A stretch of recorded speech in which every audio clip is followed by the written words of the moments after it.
All right, YouTube, we faded back.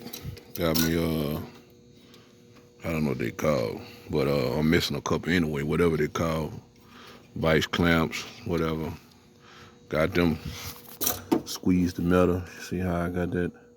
You know, I had kind of bent it up a little bit to get it out. I bent that lip up under the bottom, but it's all good now.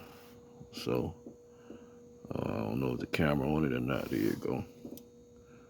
So put me a little weld on the tip here to hold it. If it wasn't a full interior car, I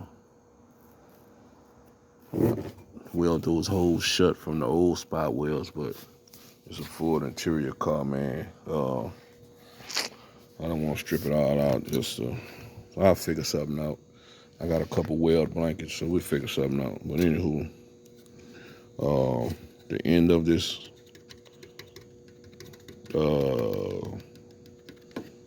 roof skin, the end of it was a little crusty, the end of it, but that's fine, man. I'm gonna put a weld on it to hold it down, and the rubber gonna sit on there, and that's perfect. I don't see trying to change the whole roof skin just for this little tab, or even trying to cut something out to put down in there just for 2 inches, man. That's perfectly fine.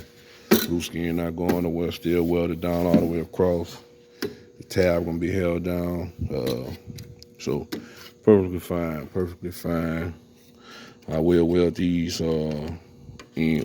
up shut though and grind them down, make it look pretty. That's YouTube how you replace a T-top retainer plate, man. I never got a chance to shoot a video. Your boy must get in there over and out.